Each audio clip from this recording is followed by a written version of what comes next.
Welcome to Summary of the Week, your quick guide to the top headlines. Today is Saturday, May 24th. Here's a recap of some of the major events this week. On Monday, U.S. President Donald Trump and Russian leader Vladimir Putin held a highly anticipated phone call. The call lasted over 2 hours, but despite Trump's assertion that the conversation went very well, outcomes remain murky. Putin offered only a vague ceasefire memorandum, without any firm commitments or deadlines.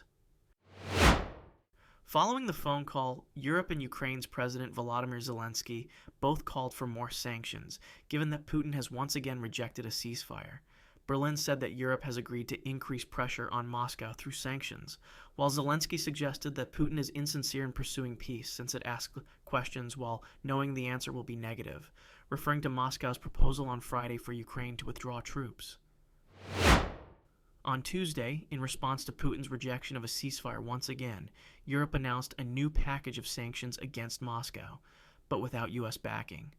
The sanction packages from the EU and the UK both target Russia's shadow fleet and banking institutions, but experts assert that it is not enough since only a fraction of the vessels operated by Russia's shadow fleet are targeted.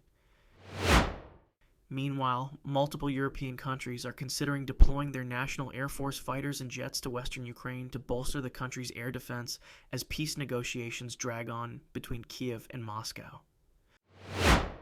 Andriy Portnov, a former Ukrainian politician and advisor to ousted President Viktor Yanukovych, was shot dead near Madrid, with police reporting a gunshot to the head.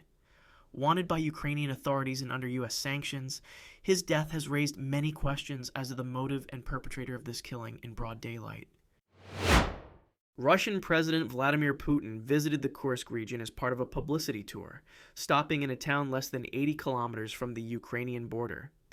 The visit followed Moscow's claim that the area had been cleared of Ukrainian forces, a claim Kiev continues to dispute. Russian forces are reportedly building up near the Kharkiv border, and Ukraine says the warning signs are clear. Fiber optic guided drones, troop concentrations, and renewed missile strikes all point to a potential summer offensive, this time aimed at a major city. It may not be just Kharkiv. During Putin's visit to the Kursk region, a Russian official also attempted to lay claims on the Ukrainian city of Sumy, suggesting a broader summer offensive and possibly explaining Moscow's continued delay in peace talks. A new intercept of Russian military communications reveals an explicit order to kill the rest of surrendered Ukrainian soldiers, adding to a growing body of evidence suggesting war crimes directed by Russian command. The recording, reportedly captured on the front line, indicates that the execution of prisoners may have been sanctioned at higher levels, raising serious concerns about systematic violations of international humanitarian law by Russian forces. In international developments, Poland announced plans to purchase nearly 800 Patriot missiles from the U.S., as Prime Minister Donald Tusk urged stronger sanctions on Russia to push it toward serious peace talks. Meanwhile, North Korean leader Kim Jong-un condemned a failed warship launch as criminal, signaling possible internal purges or leadership shakeups.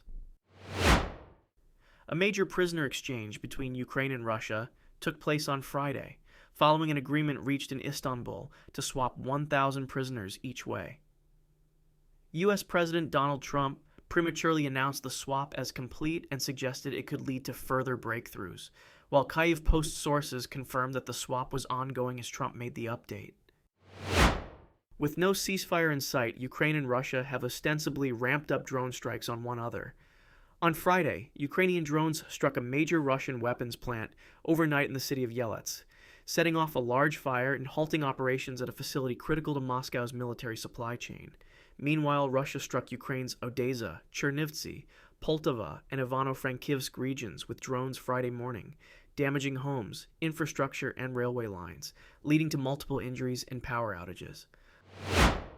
On the political front, Ukraine's former top general, now ambassador to the UK, Valery Zaluzhny, is warning that there will be no miracle solution to reclaim Ukraine's lost territories. At a security forum, he said the only path to victory is through the destruction of Russia's military and economic capacity, stressing that as long as Moscow has the resources, it can continue its war in Ukraine. His remarks suggested that this war will be a long and grinding one, not decided by breakthroughs, but by attrition.